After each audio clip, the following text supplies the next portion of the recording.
So today we are looking at, thank you so much. We are looking at chapters 17 through 20 of the Tao Te Ching. And um, I'm going to be reading again this week from the Stephen Mitchell version. Again, that's the one that you have, Jess. Um, I just, I like the poetry of this translation. But as usual, we will be looking at it in two other translations as well and discussing some of the annotations that we can find in the annotated version. All right, chapter 17. When the master governs, the people are hardly aware that he exists. Next best is a leader who is loved. Next, one who is feared. The worst is one who is despised. If you don't trust the people, you make them untrustworthy. The master doesn't talk, he acts. When his work is done, the people say, "Amazing, we did it all by ourselves." Chapter 18. When the great Tao is forgotten, goodness and piety appear. When the body's intelligence declines, cleverness and knowledge set forth. When there is no peace in the family, filial piety begins. When the country falls into chaos, patriotism is born. Chapter 19. Throw away holiness and wisdom, and people will be 100 times happier. Throw away morality and justice, and people will do the right thing. Throw away industry and profit, and there won't be any thieves. If these three aren't enough, just stay at the center of the circle and let all things take their course. And finally, chapter 20. Stop thinking and end your problems. What difference between yes and no? What difference between success and failure?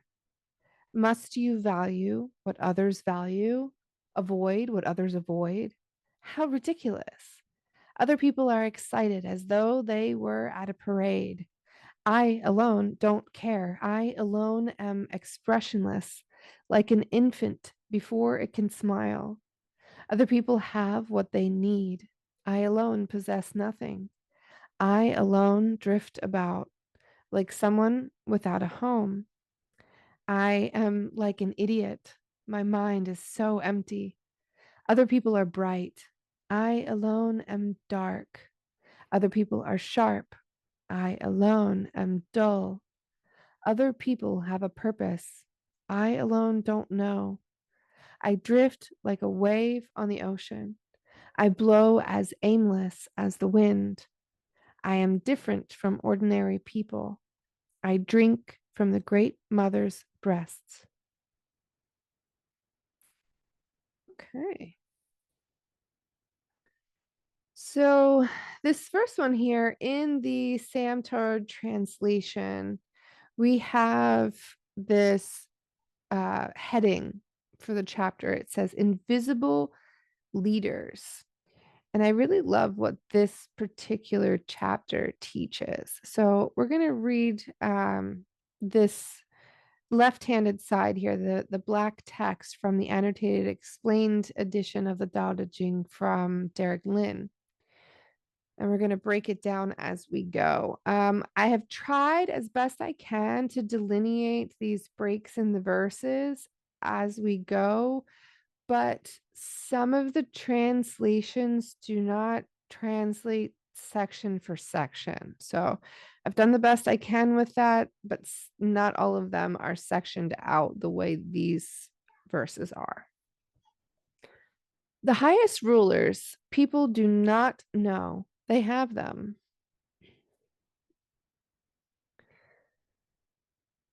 So here's our first annotation.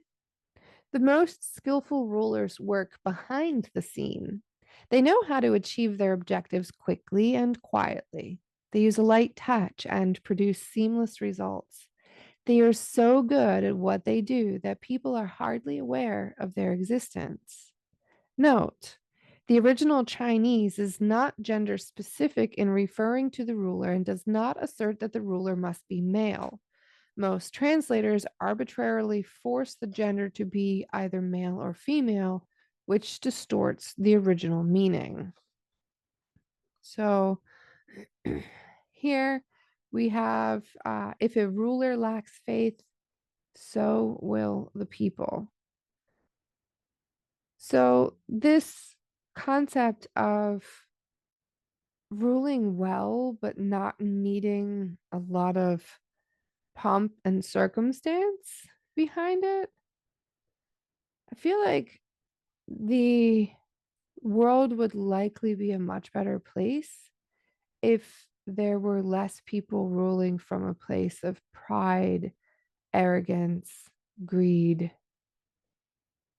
So when we look at the other types of rulers, we have the best ones, the ones at the very top.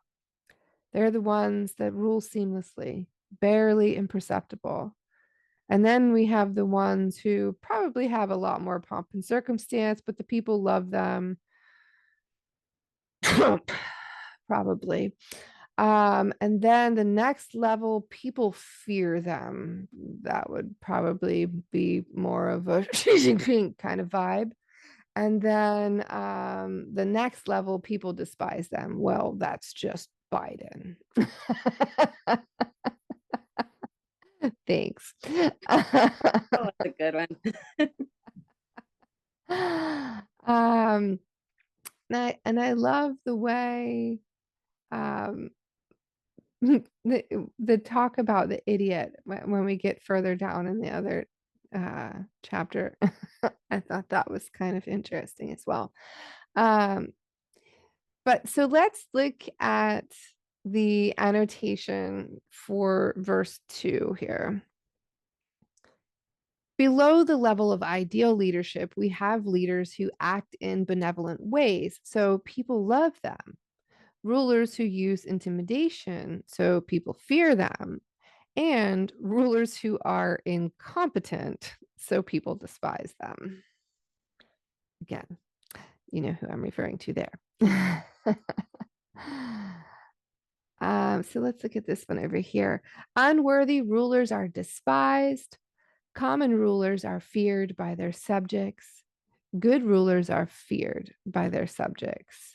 But when great rulers lead, the people are hardly aware of their existence. And then again in the Stephen Mitchell, next best is a leader who is loved. Next, one who is feared. The worst is one who is despised. If the ruler's trust is insufficient, have no trust in them, proceeding calmly, valuing their words, task accomplished, matter settled. The people all say, we did it naturally. All right.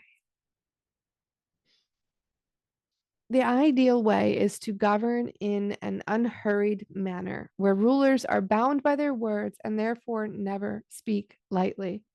Such rulers tend to do more and talk less. This, in turn, means the affairs of the state are conducted in a non disruptive way. The people, unaware of all the work that goes into governing, assume that they did it themselves.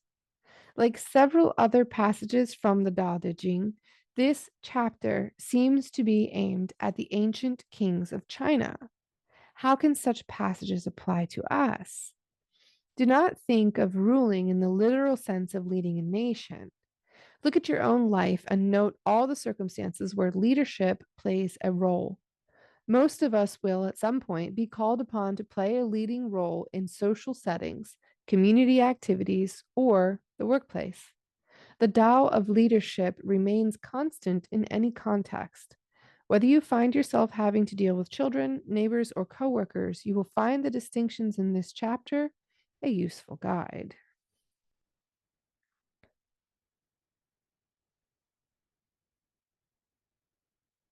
But when great rulers lead, the people are hardly aware of their existence.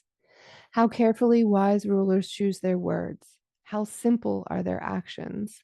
Under such a government, the people think they are using themselves. So we need better rulers in our world.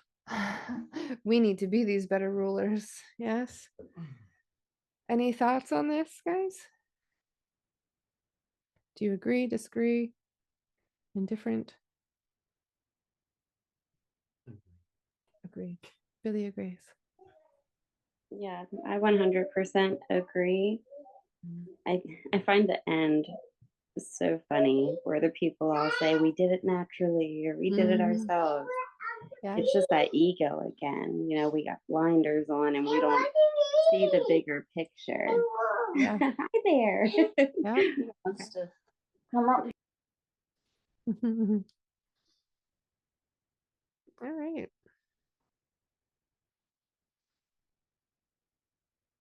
So this one is under the heading hypocrisy. The great Tao fades away. There is benevolence and justice. All right. So our first annotation, the Tao always exists. So how can it fade away? This chapter isn't talking about the ever present Tao of the universe, but the concept of it in our thoughts. When that concept fades away, we can no longer be congruent with the Tao in a natural way. We need concepts such as benevolence, compassion, justice, and righteousness to guide our actions and behavior. I agree with that. I agree. But how carefully we need to guard our hearts, right? Intelligence comes forth. Oh, let's read this one first. The great Tao is ignored, yet we speak of goodness and righteousness. And then when the great Tao is forgotten, goodness and piety appear. Okay, my apologies. Back to verse 2 here. Intelligence comes forth.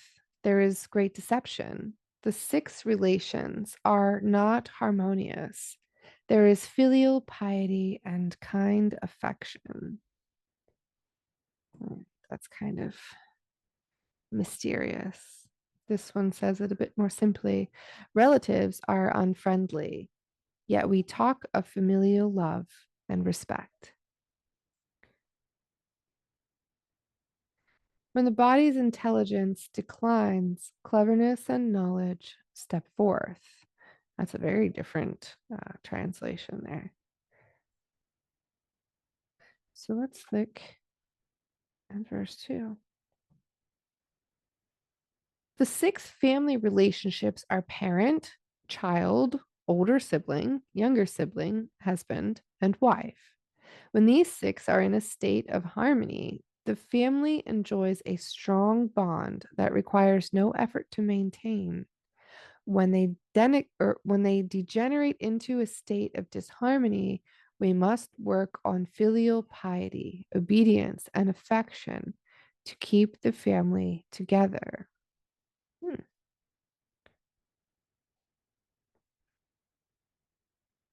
Wow. My apologies for whatever's going on outside. It's chaos. Um, so that's interesting. You guys have any thoughts on that? Maintaining a state of harmony within the family and what you have to do to get to that. Matter of fact, let's go over here.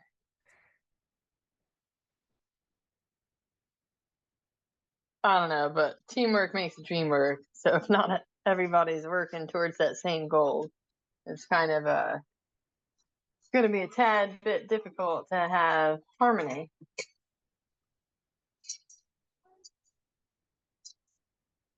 Goodness gracious. I agree with you. Teamwork does make the dream work, doesn't it? Mm-hmm. So filial piety is like choosing to honor the members of your family and continue to obey and show affection um, within the family unit, despite the whatever the struggle might be. All right. The country is in confused chaos. There are loyal ministers. Again, that one's kind of cryptic. The state and the family are in confusion and chaos, yet we praise ourselves for loyalty and faithfulness. This is great hypocrisy. When there is no peace in the family, filial piety begins. When the country falls into chaos, patriotism is born. It's an interesting way to put that. So I love this here. This is great hypocrisy. That's the title of this section. So my question is this because we are actually being unfaithful or disloyal to our own authentic selves? So when we are trying to maintain a situation that is unhealthy or stressful or whatever, and we just keep our mouths shut and don't speak authentically, then is this hypocrisy, um, our own unfaithfulness to ourselves? And is our piety then false piety? Like just trying to be nice just to keep the peace? You would say yes, Katie? Okay. I mean, I'm not saying I know for certain. I just feel like why would that be a great hypocrisy unless it's because it wasn't authentic? And is false piety something good? I mean, if you look at the annotation here, it seems like it. It seems like, the ideal is to just kind of grin and bear it. Um,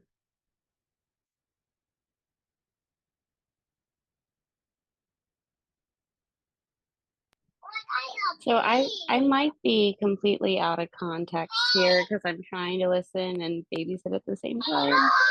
But I think that we have to kind of be pushed into a corner. I think it's just as human beings, like we have to really be go through a rough time mm, to get to the other side, you know? okay. Um, I don't know if that makes sense. I was Yeah, halfway yeah. listening. I'm playing dinosaurs here at the same time. So But I'm but do trying. you think mm, that idea or that fact of life, I guess, that we have to go through struggles in order to get to the next level, is that a condition of our programming? Does it have to be hard? I I mean, I I, get I'm like kind refined in the thought fire, but does it have to be hard? I don't feel like it has to be. Mm, I don't know how to answer this because part of me feels like in this life, you have to go through certain situations to even learn of a situation or sure. how to come, like you don't know what you don't know. But at the same time, I don't 100% agree with that either. And look how many species on the planet are born with knowledge. Why are we any different? Mm, You know? yeah, Um, so I don't have a good answer for this one at the moment. that's okay. Any thoughts?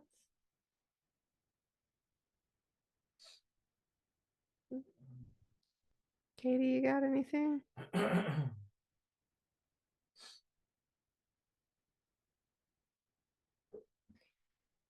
So this last bit about, when the state and the family are in confusion or when the country is in confused chaos, we got some very different interpretations. We have one that says that There are loyal ministers. We have another one. This is great hypocrisy. There we have another one. When the country falls into chaos, patriotism is born. So let's have a look at the annotation. When a country descends into chaos and anarchy, it becomes crucial to make the distinction between ministers who are loyal and those who are not. In general, it becomes to make In general, the further we stray from the harmony of the Tao, the more necessary it becomes to make distinctions. Good and bad end up so polarized that we tend to forget they emerged from the same Tao. Think about what happens when hatred takes over your thoughts.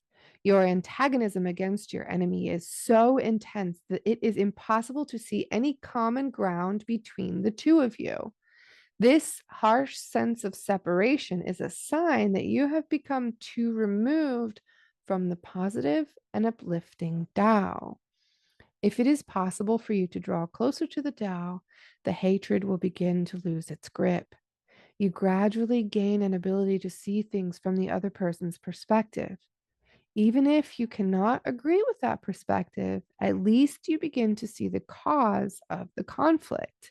This is the beginning of understanding. Oh. So, three very different interpretations there. But I love the way the annotation puts it that, we can begin to see things from someone else's perspective. And that is essential to resolving conflict, right? So this one's fun. This is all one and it has quite a long annotation. So I'll read this first, go read the annotation, and then we'll come back and read the other two translations. But I just wanted, no, hold on. Sorry, guys. I didn't realize I was going to do that. Okay. So I just wanted to pull this up. So this word here we're getting ready to encounter is sagacity, state or character of being keenly perceptive, acuteness of mental discernment, keenness of perception, quality of being acute, of quick perception, acute, prophetic, perceive keenly, to track down, trace. Okay, so sagacity, you're paying attention very well. Okay. So this first one says, end sagacity, abandon knowledge. The people benefit 100 times. And benevolence, abandon righteousness. The people return to piety and charity. And cunning, discard profit. Bandits and thieves no longer exist. These three things are superficial and insufficient. Thus, this teaching has its place. Show plainness, hold simplicity, reduce selfishness, decrease desires. Ooh, not gonna lie, this one stung a little bit the first time I read it. All right. And I do not know if I'm saying this word correctly. I do not speak fluent Chinese, so forgive me. The character ju, translated as end, means to discontinue. The concept is clear. We should put a stop to the obsession with book knowledge and focus on the wisdom of living outside of books. It is the ancient Chinese way of telling a bookworm to get a life. Some people have such a powerful desire for ever more knowledge that they fail to hear this message.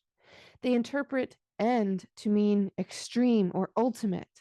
They change the first line to say that if one could gain the ultimate knowledge so that there is nothing more to learn, then people would benefit 100-fold.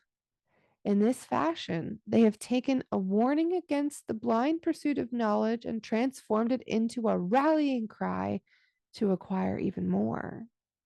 The fact that this distortion can happen at all is the very reason Lao Tzu warns against it. As we cultivate the Tao, let us keep Lao Tzu's admonition in mind. Knowledge isn't a bad thing per se, but book smarts can never replace street smarts, and school learning can never compare to life learning. We need both. This is one of the most difficult chapters to understand because we have a strong tendency to worship knowledge. We have all been conditioned to believe that knowledge is power, so how can having more be a bad thing? Lao Tzu is unique among all the ancient philosophers in consistently highlighting the pitfalls of knowledge. In several chapters, including this one, he points to the link between intelligence and arrogance. He also points to the ease with which we can use knowledge in a shrewd way to twist the truth. In fact, this very chapter provides an excellent example. So let's go back and read that again. And sagacity, abandon knowledge. The people benefit 100 times. And benevolence, abandon righteousness. The people return to piety and charity. And cunning, discard profit. Bandits and thieves no longer exist. These three things are superficial and insufficient. Thus, this teaching has its place. Show plainness, hold simplicity, reduce selfishness, decrease desires. So this sounds a lot like abandoning extremes. Even doing good, benevolence is doing good. Righteousness is something that we're called to, at least within the Christian doctrine. But if we abandon those things, then people naturally return to being pious and being charitable. Well, that's interesting because I feel like there's a lot of self-righteous thinking coming out of religious establishments because everyone thinks that their religion is the only religion. But if we ended that, then we wouldn't need that, finger pointing and grandstanding.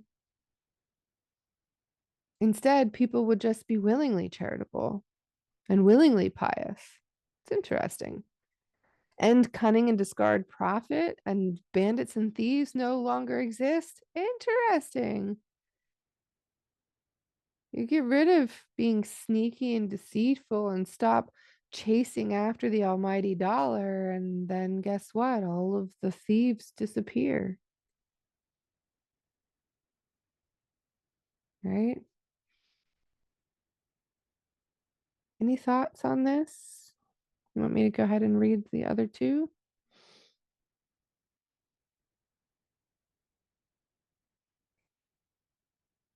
Abandon the pretense of saintliness and asceticism, and the people will pursue virtue. Abandon ostentatious benevolence and conspicuous righteousness. Then the people will return to the core values of love and respect. Abandon cleverness and greed. Then thieves and robbers will disappear. Here are the four fundamentals of true spirituality. Recognize simplicity, cherish purity, reduce your possessions, diminish your desires. I really like this translation. Abandon the pretense of saintliness and asceticism. So, asceticism is like, oh, sacrificing everything, giving up everything to be holy, right? This idea of saintliness kind of goes hand in hand with that. But if you don't have these people looking holier than thou, then people will just naturally be virtuous. They won't need to have to look to these people because, well, they're doing it, so why do I have to? Abandon ostentatious benevolence and conspicuous righteousness. This is basically saying stop doing good out loud. Ostentatious is, showing off, being gaudy about it. The whole scripture about don't let your right hand know what your left hand is doing. This is kind of speaking to that, right? conspicuous righteousness being all out there in the open, like, guess what all the good I did was today. You know what I mean? If there are people who are no longer showing off out in the world, then people will return to the core values of love and respect. Probably because they will genuinely feel equal and they will want to do good. Abandon cleverness and greed, then thieves and robbers will disappear. Oh boy, oh boy. Can you imagine if there was no greed in the world and everyone had what they needed? There really wouldn't be. But alas, at this present time, the lower strains of consciousness that still exist within our temporary realm do still embody these cunning and cleverness and greed. Throw away holiness and wisdom, and people will be 100 times happier. Throw away morality and justice, and people will do the right thing. Throw away industry and profit, and there won't be any thieves. If these three aren't enough, just stay at the center of the circle and let all things take their course. In the center of the circle, I find that a couple of these translations using these ideas of reducing your possessions, diminishing your desires, choosing simplicity and purity are essentially ways to a happier life. Notice the heading here: false and true religion. Any thoughts? Questions, comments?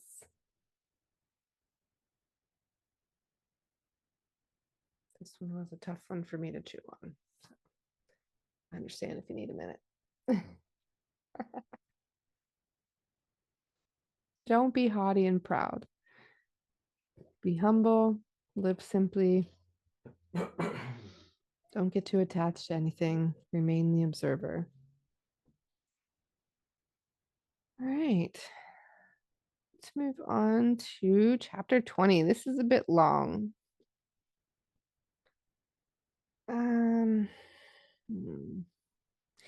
This one's divided up into several sections, verses, if you will. They did not carry over in the same way in the other translations. So we'll read it and we'll go back and forth with the annotation. Cease learning. No more worries. If you would be at peace, beware of great knowledge. Stop thinking and end your problems. Three very different things here. But the point is this: the blind pursuit of learning leads to excessive desires. The more you see, the more you want. Excessive desires, in turn, lead to anxiety and misery.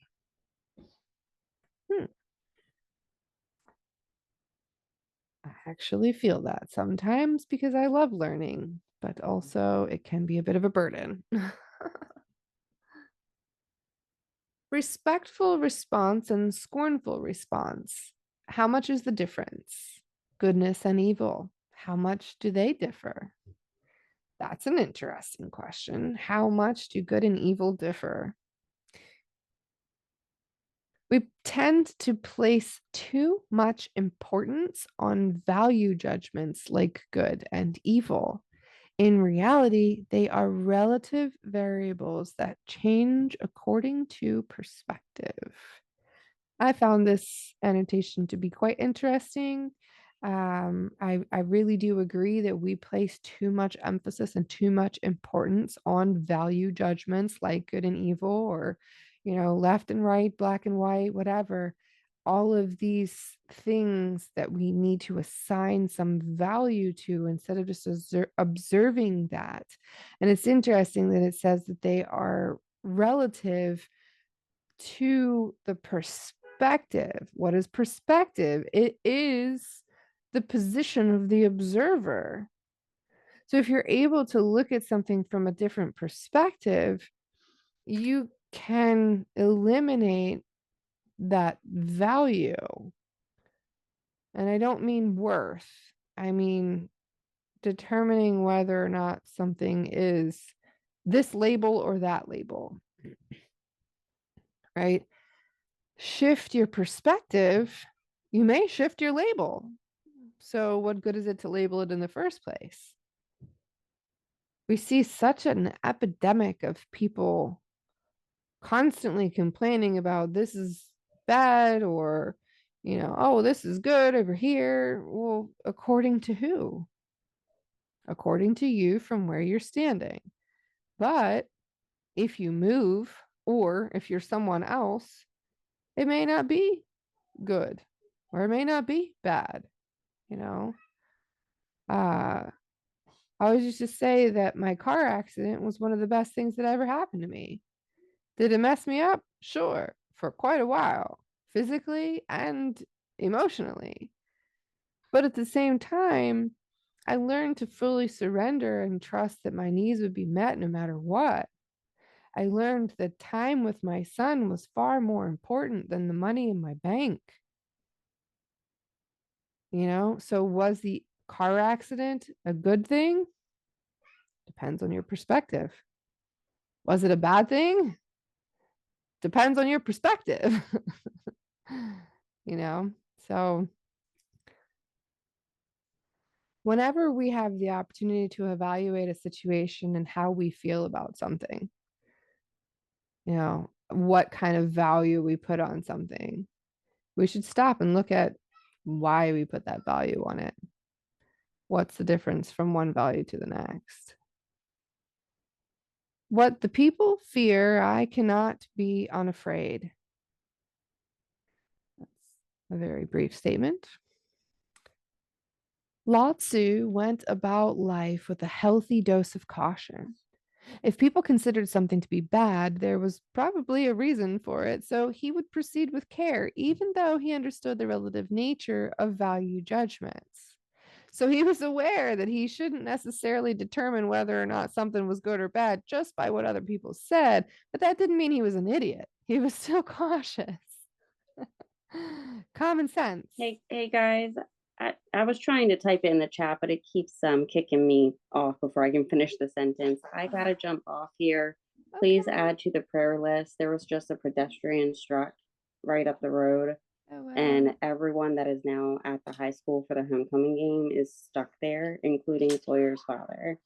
Oh, So boy. I'm gonna jump off here. I got like all this other stuff going on. The neighbor just called me and she's finding a back way up to walk up to get her kid from the high school, and it's dark out and I'm worried about her, and I wish I had a golf cart right now. But I love you ladies, and I'll catch up on the video later and I'll talk to you soon. All right. Love ya. All right, bye. Bye. Hold on a second. Let me so desolate, how limitless it is. Give me just a second. That one is 4. This is a reference to the vast gap between Tao cultivators and ordinary people. Lao Tzu uses it to describe himself as being far apart from others in many ways. So desolate, how limitless it is. The people are excited, as if enjoying a great feast, as if climbing up to the terrace in spring. I alone am quiet and uninvolved, like an infant, not yet smiling. The infant represents the pureness of our original nature. In that sense of grace, we see life as a marvel and look upon everything with a sense of wonder. I actually quite love that, to be able to look at the world with a sense of wonder. enjoying a great feast, or climbing up the terrace in spring. That's kind of like a Romeo and Juliet kind of vibe, right? So weary, like having no place to return. The people all have surplus, while I alone seem lacking. I have the heart of a fool indeed, so ignorant. Ordinary people are bright. I alone am muddled. Ordinary people are scrutinizing. I alone am obtuse. There we go. Okay.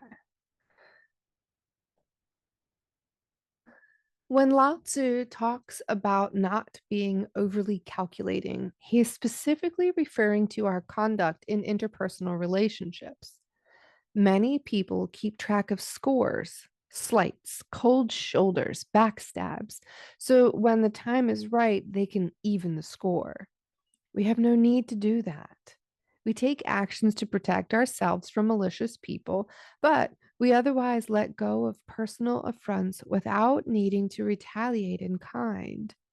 People may think this is a severe disadvantage, but Tao cultivators see it very differently. I love that.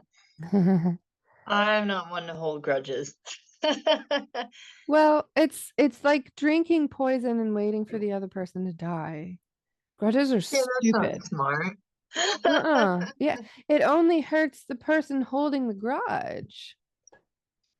Yeah, there's no it's gonna eat away at you continuously. It's all about that's like what they say about you forgive, but you're not just forgiving, you're forgiving for yourself Mhm. too, because I mean, we all know energetically, if you're still holding that grudge, then you're still putting energy there. I do have to Why? say though that I think that you can let go of something and forgive someone for their wrongdoing of you, but not also make the same mistake again. It was kind of like, Yeah. what the annotation earlier said about how Lao Tzu was aware that some things could be potential dangers, so he was naturally cautious about them, not because he thought some negative outcome would happen, but just because, it's good to be cautious. Same kind Yeah. of thing. Like it's good to be aware of the fact that someone might do something to you. Can you forgive them for that? Absolutely.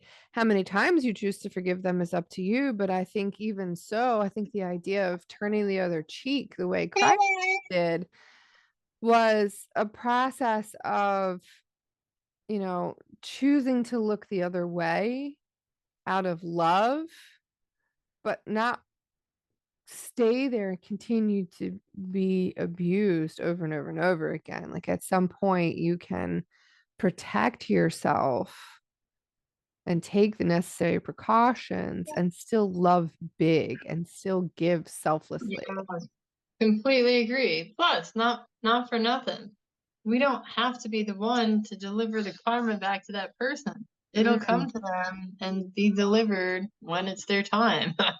'tis That's not true. up to us. So why would we hold on to that, waiting for our turn to be like, Exactly. oh, well, you did this to me, so I'm gonna wait for my moment to get you back.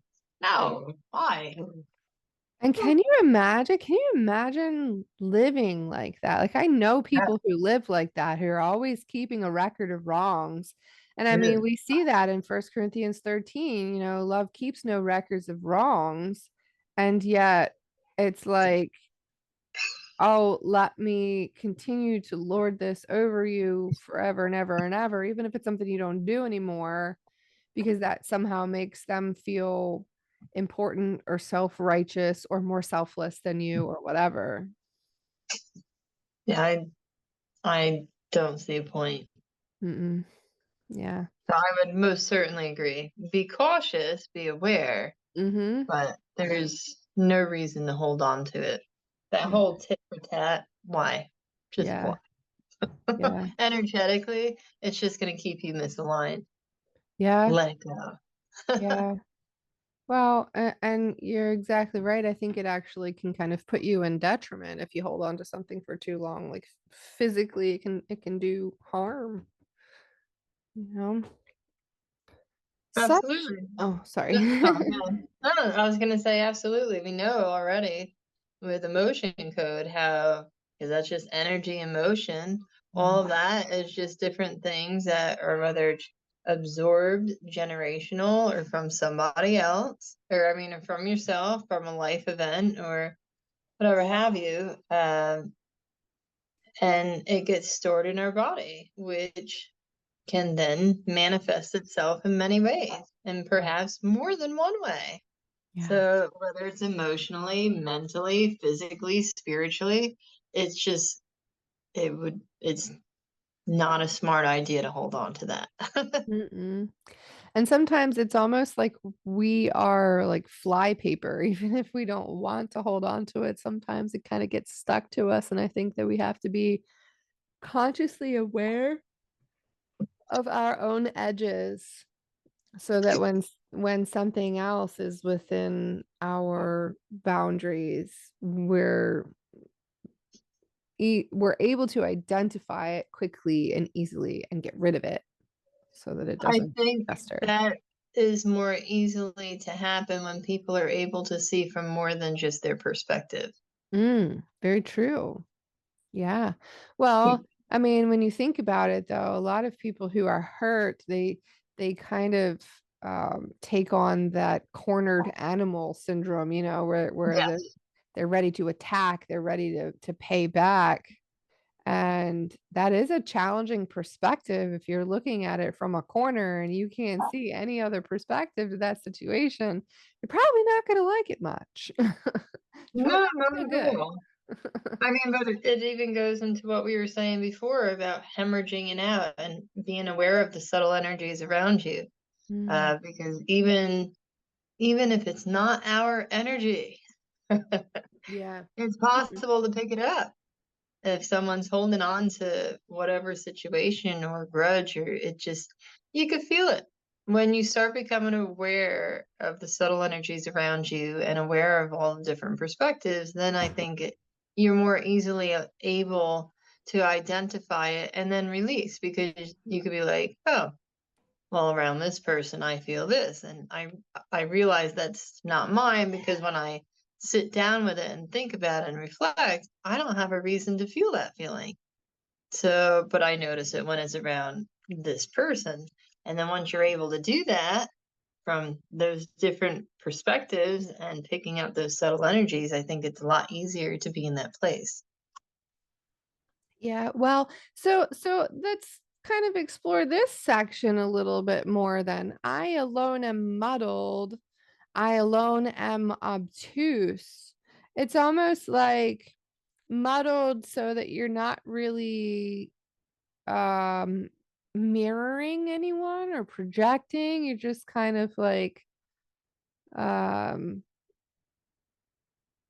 the gray in between, right? And then I alone am obtuse.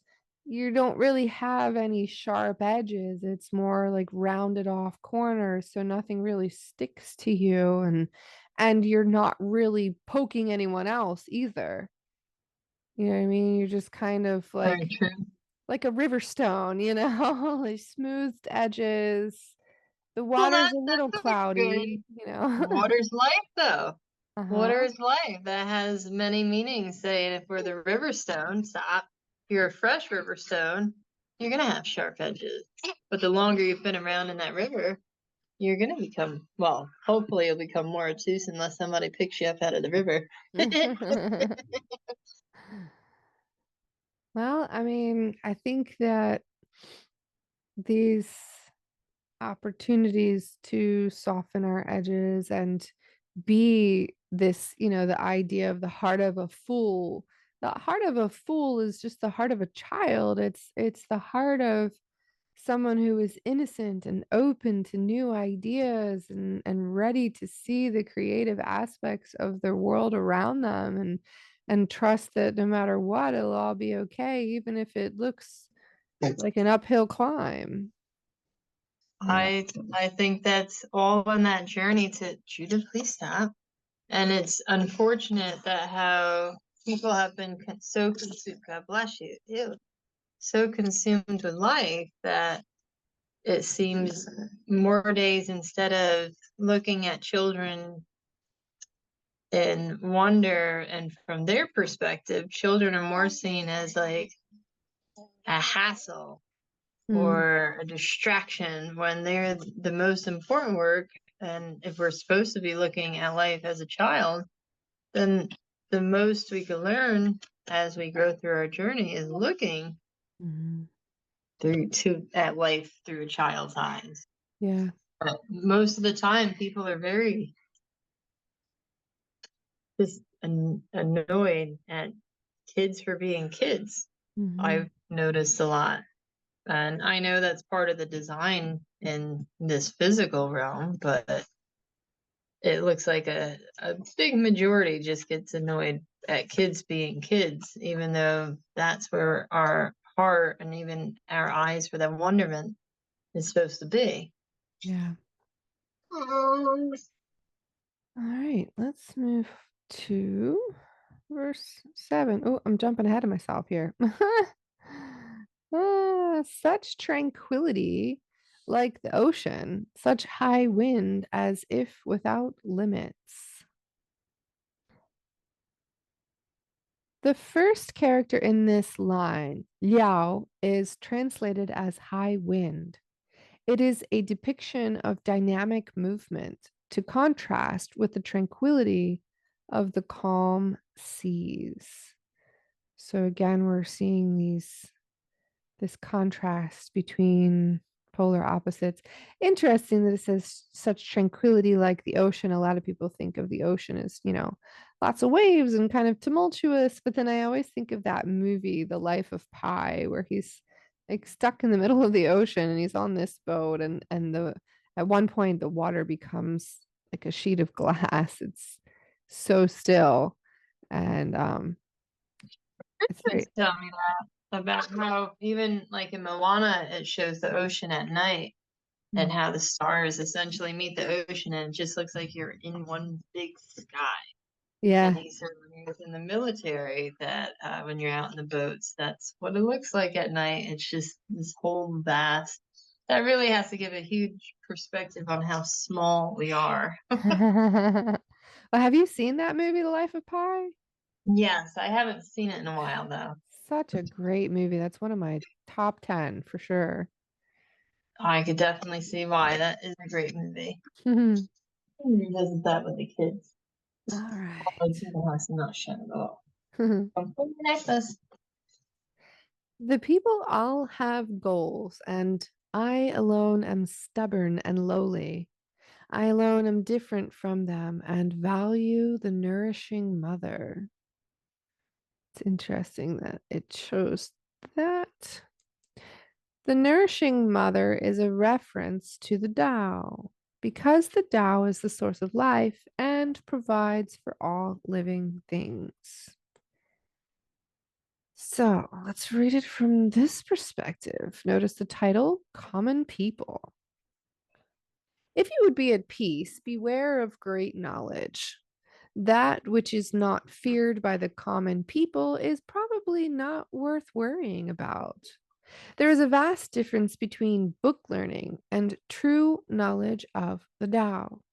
Common people are joyful. They celebrate feast days and hold festivals in springtime. Scholars scowl like babies that have not learned to smile. They look forlorn like homeless wanderers. Common people have plenty.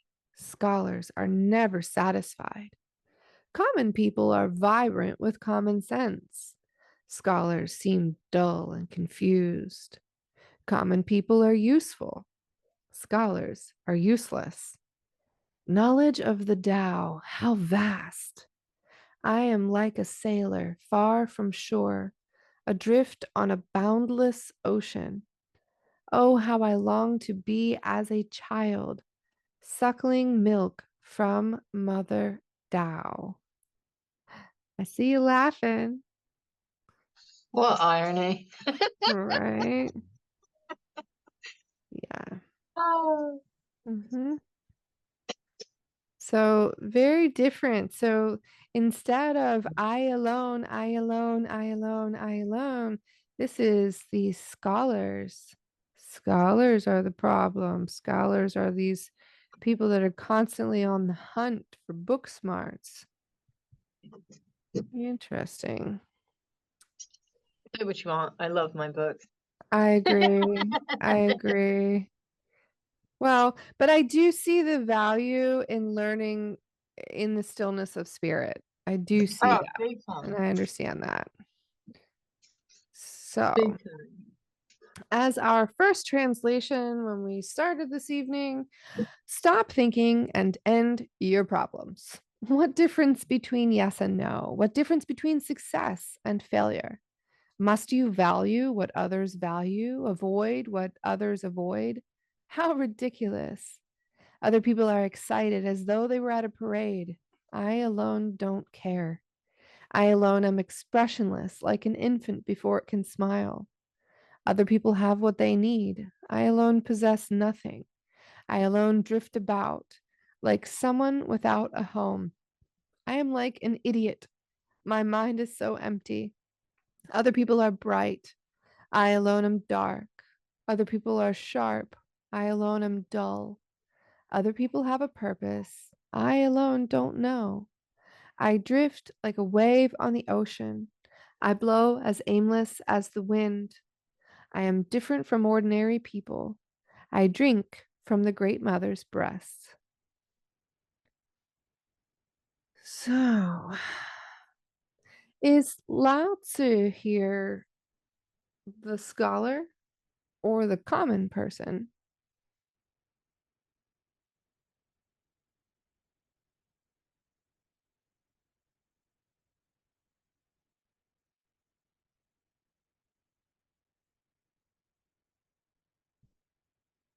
Well, we've read it in three different translations. Common people are vibrant with common sense. Scholars seem dull and confused. Ordinary people are bright. Well, I why alone does he have to don't. be either or? Why can't he be the observer? Ow, Judah, you let go of my ear. Okay. Well, so I was just asking that question because of his use of I am in certain translations. Oh, okay, gotcha. Because if you look in the one in the center, that one does not contain that position of I, whereas the other two translations do. The other two translations are more recent translations. The one in the center, the pink one, is an older translation.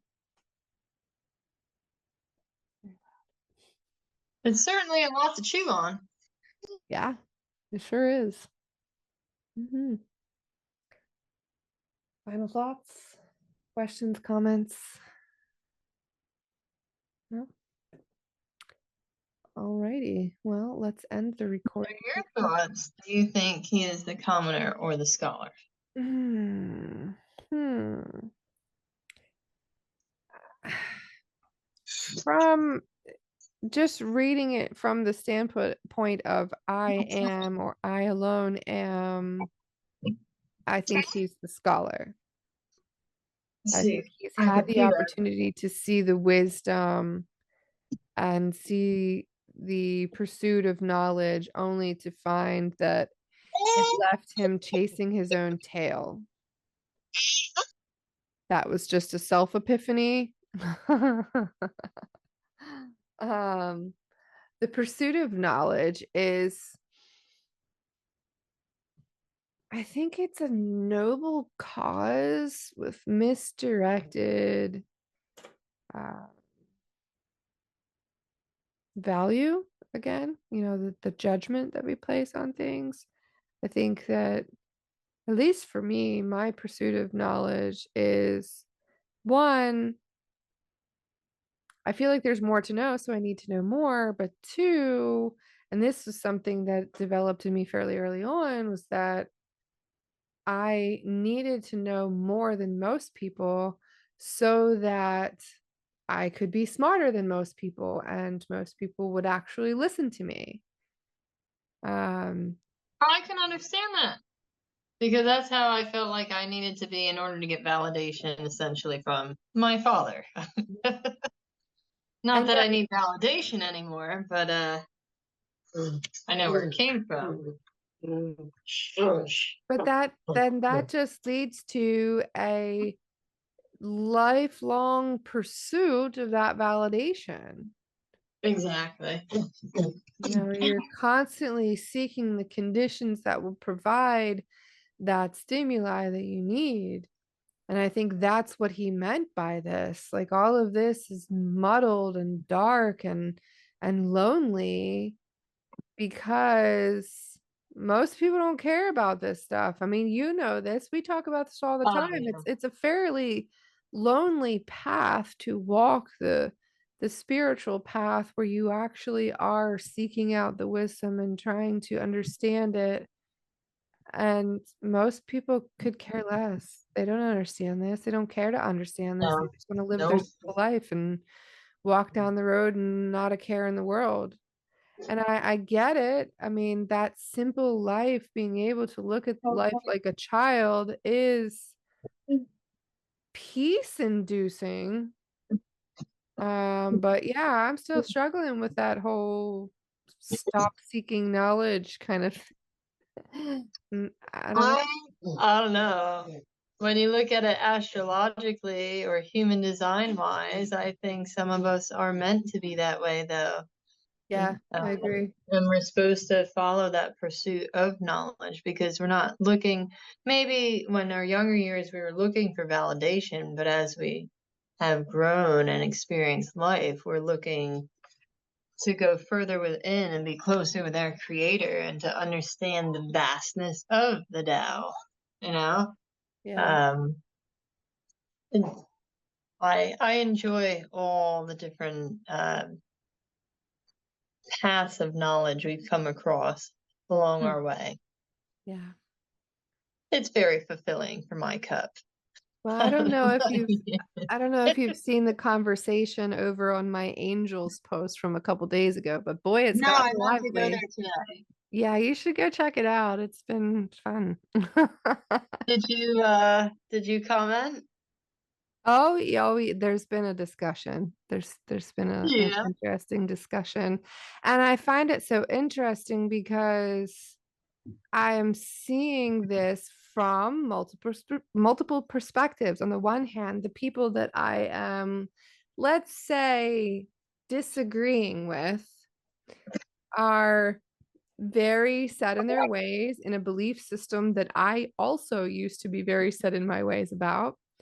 And now I see things differently, and they do not like the way that I see things, and they are claiming that I am a deceiver and all of that, and getting very confrontational and not being very loving and not really embodying the doctrine which they claim to follow.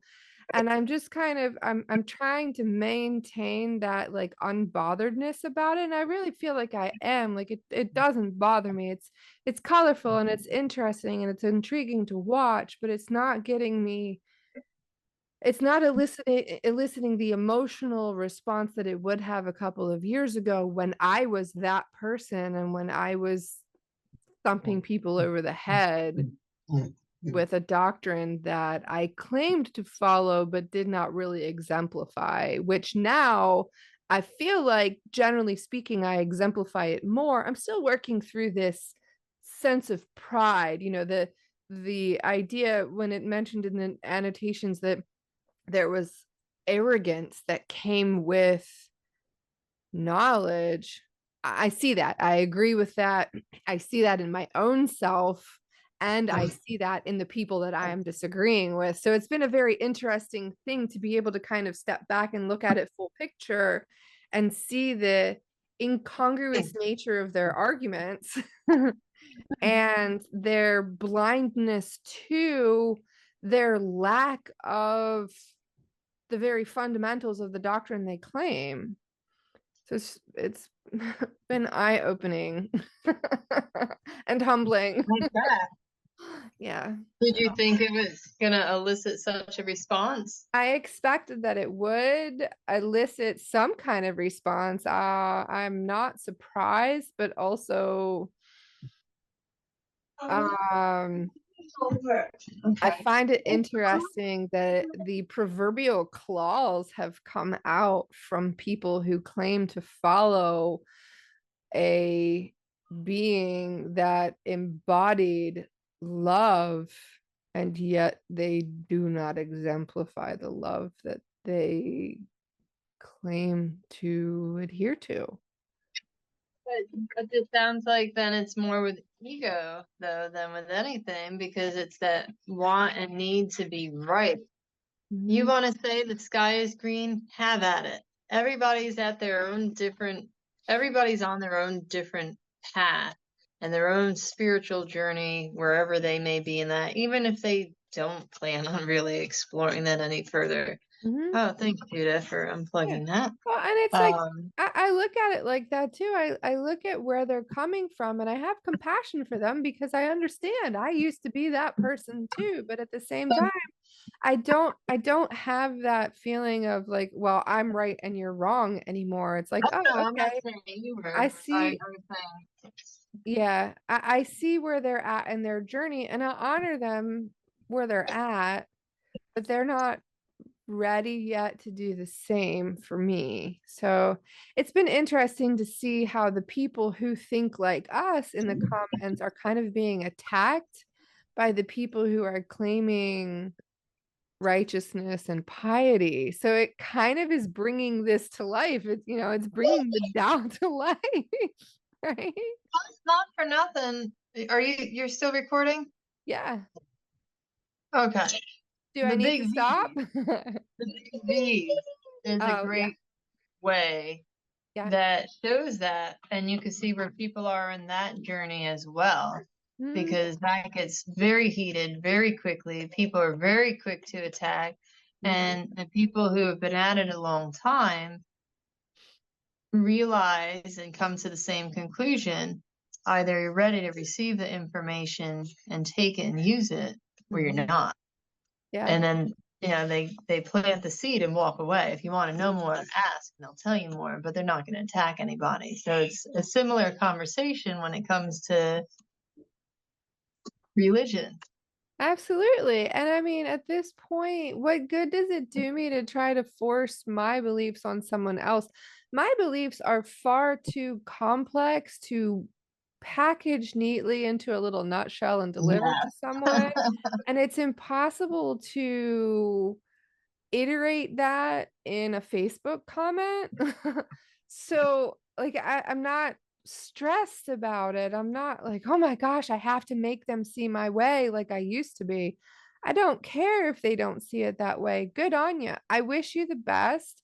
I wish you love and grace and peace. And if you spew hatred at me because I am wishing you love and peace, but I don't believe what you believe, well, that's unfortunate. I'm just gonna step out of the way of your poison and continue onward. Like I just don't have that same kind of energetic charge behind it anymore. I think it's kind And of that feels sad. better though. What's that? Yes. And that feels a lot better. Yes. Oh, Energetically to absolutely. be able to not be so easily Triggered. yes. I'm not tied to the outcome. That's what's changed. I'm not tied to the outcome because I'm not over here going, "Oh my gosh, I need to beat this person over the head with my beliefs so that they will believe in it and so that they will not die and go to hell." And now I'm just like, okay, I see where you're at and I understand where you're at because I was there once too. And, in the utmost humility, I respect where you are and I pray that you will continue to evolve down the path that is right for you and that nourishes your soul. And I would appreciate it if you do the same for me. But even if you don't, I don't really care. That's projection. You should look at that and reflect on it because that stinks that they're at that position in their lives, but some people may never leave that position. Yeah, Some well, people, that is a hill they will die on. and where was it? He was like, other people are excited as though they were at a parade. It's not just that though. Oh, they celebrate feasts and festivals. Oh, they do all of these things. And I don't care. Like, I don't care. If you don't agree with me, that's fine. The whole purpose of the post was to get people talking on either side. And we don't need to get self-righteous and indignant if people refuse to accept what we're putting out there. Like, oh well, move along. If they don't accept your teachings, dust your feet off and move on to the next town. Like, I mean, it's in the Did doctrine. you throw that one in there yet? Well, I have the quote from Christ where he's talking to the Pharisees and telling them that they worship their father, the devil. So I'm getting there. Oh With boy. grace, Yeah. though, with grace, it's like, I see them throwing scriptures at me and I understand and I read those scriptures and I say, okay, well, I see clearly the interpretation that this person is attaching to this particular scripture. Do I interpret it that way? Yes or no? Some of them, sure. Some of them, I don't. Because I think people tend to take the Bible far too literally. Far too literally. I do not believe that the Bible is literal. You and I have discussed this ad nauseum regarding the translations and the symbolism and the Oh changes my and God. the manipulation. I mean, this is a conversation that could go on for weeks, but I understand that not everybody is aware of those things. And to tell people those things can have a very negative reaction because people cling to their beliefs pretty tightly. So when you tell them that their sacred book is written by Freemasons in a cipher to include Yeah. various occult symbolism I and mean, they attach allegorical. it to self, though. That's what the problem is. People lose themselves. They attach it to their identity. Mm. And in doing so, then they feel like you're attacking them personally, even though it's not them. Well, so then we see the value of the Tao's advice to not attach ourselves to anything that's too extreme, Yeah. right? Do That's something that standing way. in the middle of the circle. If we stand in the middle of the circle, we can spin around and have a 360-degree view. You know what popped in my head? Huh. Standing outside the fire. Standing outside the fire. Standing outside the fire. Life is not fine, just merely surviving. You're standing outside the fire. I mean, think about it. You do kind of have to stand in the middle of the pit to be able to see and experience all angles, because if you look at any one of your situations and you only associate good with them, well, yay, la di da. But if you look at a situation that you're experiencing and you're able to see the good, the bad, the ugly, the indifferent, and not necessarily attach yourself to any one outcome, because you know that ultimately any outcome is going to benefit you for your greatest and highest good, even the tough outcomes, then Yeah, it really doesn't matter what the outcome is. no. And like the one saying I said, which I feel bad, I really don't remember where I read it, that there's no failure, that is just unexpected results. Mm, I mean, that's a good point. All right, so let me see here. Um, you wanted me to share what you had said the other day. Oh, yes, I as have I was that for going on. you. Well, I think it's invaluable. So, this is a direct quote from you, Miss Katie Berry. Stop letting your circumstances dictate suppressing your soul's purpose. And I agree wholeheartedly. And how often do we see that? How often do we see people like only looking at the world from the hole in the ground that they've dug for themselves through a perspective that is narrow and limited? Mm. Meanwhile, all they have to do is look up. The rest of the world is up outside of the hole. Look up. Now climb out of the hole. You know what I mean? Exactly. Well, and that's the one thing when the one lady, Stephanie Victoria, was talking about the anagram, or she actually the one I really want to dive into that she spoke about was the 7 octaves of creation, I think it Okay. was, or the seven, I don't know. But she had spoke about that a lot of people were creating this duality, good and evil. I know there's always this duality that's created, but as above, so below. But when you're in the center, that's the perspective we do want to be, because then we can see what's above and below. Yeah. Mm-hmm. Just like standing in the center of that circle.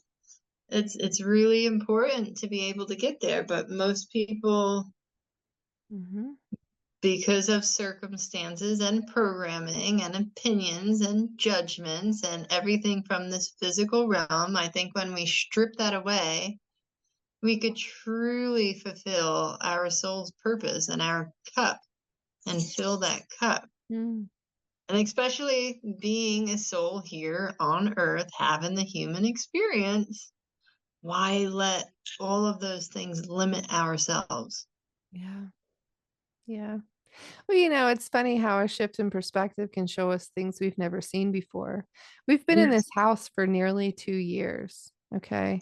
And Already? it's almost, yeah. Oh my gosh, that's flown by. And as far as we can tell, we don't have a whole lot of windows on the third floor. But we just found the other day windows at the top of our house Really? on the third floor that are blocked off. So we got Like to figure they out, built like they blocked the it's like walled but off. really? Those windows are not visible or accessible to us from the inside of the house. And we didn't even know they were there until we saw the outside of the house on that So are side. you gonna take that down? Probably. How many windows? Huh? How many windows? It's just two side by side. It's like Oh, that dormer doesn't matter. windows. Natural light. Oh, that'd be so nice to Oh have. yeah. Oh yeah. Oh, don't So mind my and crazy kids. and that spot right there too, you'd have a killer view of the sunset from that window. Oh, that'd be fantastic. I'm like, those walls are coming down. Yeah. Yeah. So there's a lot of space in our house that I think we could probably access, but it's like walled off right now. So yeah, we're gonna probably do some digging into the floor plans for this Oh, house if that we can is find them. fantastic. I My don't parents know. found that with their house when they had originally bought it, that there were windows that were essentially bordered and built around that they just closed them off. And I was like, what? Really? Why? Crazy. I love windows. Oh, me I too. know it's bedtime. I hate. Yeah. Well, let's stop the recording.